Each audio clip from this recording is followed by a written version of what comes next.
All right, let's jump right into this explainer, where we take a highly chaotic, adrenaline-fueled action compilation transcript and clinically deconstruct its underlying anatomy.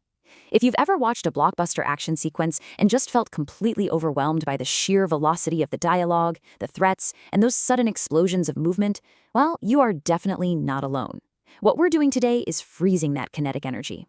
We're going to look strictly at the raw source text to understand exactly how these high-octane narratives are constructed, piece by piece, and figure out what really makes them tick. You know, to really grasp this world, we have to establish its core vocabulary.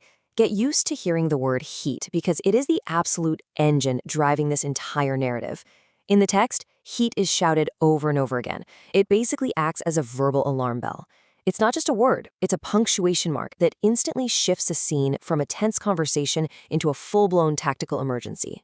So, to make sense of this relentless momentum, we're going to break the transcript down into 4 essential thematic pillars: intimidation and making threats, chases and tactical retreats, betrayal in the ranks, and finally, the ketamine hit.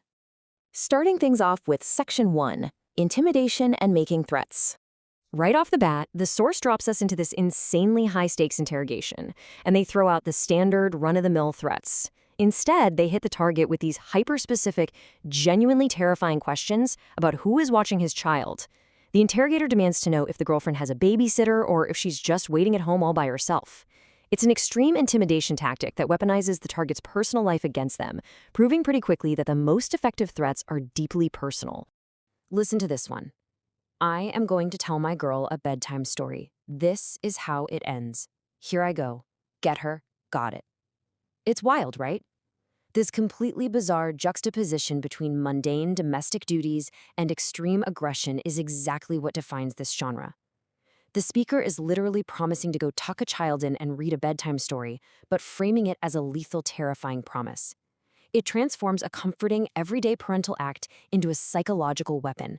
It's unsettling, mostly because it crashes 2 completely different worlds together. But intimidation here isn't just physical, it's financial.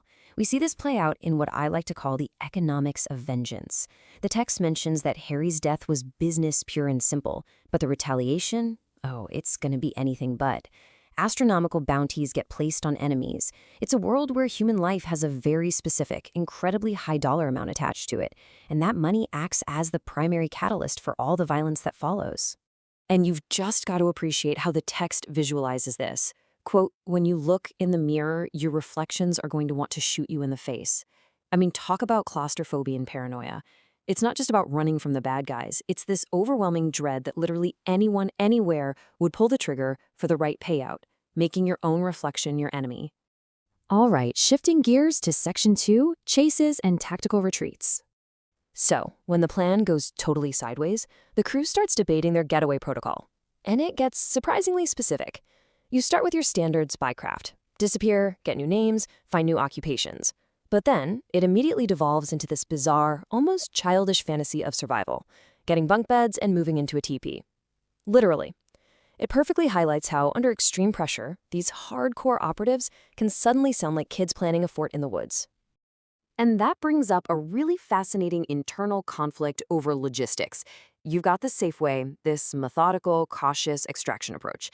And then you've got Dalton's way, which is basically a brute force plan to abandon a half-ass plane, load 20 hardcore operatives into vehicles, and drive straight to Tucson. It just shows that even in the middle of a frantic escape, there's always going to be a clash of egos and a heated debate over tactical doctrine. Which brings us to Section 3, betrayal in the ranks. The timeline of this betrayal maps the chaos perfectly, showing just how rapidly a standard operation can devolve. At 0 seconds, boom, the awful realization hits that there's an agent inside. Just 10 seconds later, it escalates to a direct confrontation where someone gets called a rat. Weapons are dropped, commands are screamed to stand the fuck down, and within a single minute, they're in absolute mayhem, actively pursuing a dark green muscle car heading toward MLK. And the dialogue completely breaks down into these fractured, unanswered questions, perfectly mirroring the collapse of their command structure. Where's Frank? Where's the girl? Nobody knows. People are screaming for a 20 on my agent inside, but all they get is frantic movement and confusion. When trust is broken in this environment, communication doesn't just stall out, it completely shatters. But then, right in the absolute middle of this life or death situation, There's this incredible injection of deadpan humor. Characters actually start arguing about the mole's physical appearance. They complain, "You could have found us someone more attractive to spy on."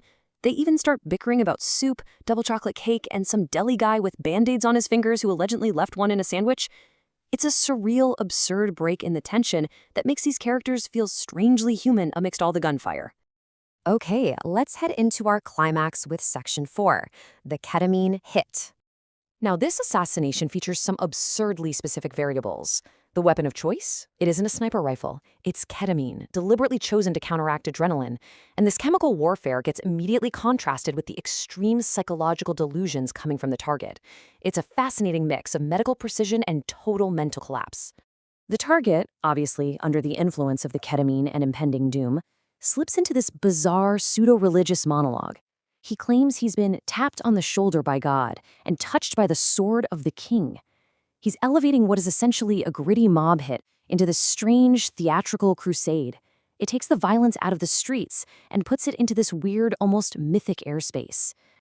But then, contrast those spiritual delusions with the incredibly cold, clinical commands from the hit squad.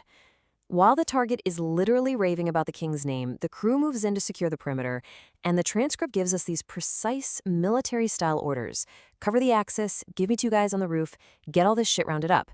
It perfectly highlights the stark difference between the victim's chaotic internal world and the perpetrator's ruthless external efficiency. And then, in a moment of completely surreal juxtaposition right before his demise, the target just randomly interrupts his own grand delusions to complain about housing prices. He actually says, "If they think that I'm going to pay full price for a 4-bedroom in this market, they're crazy." It is so incredibly jarring. It grounds the hyperviolence and the drug-induced religious raving in the most mundane reality possible: real estate gripes. We end our explainer with this unexpectedly profound philosophical question found in the transcript's final moments.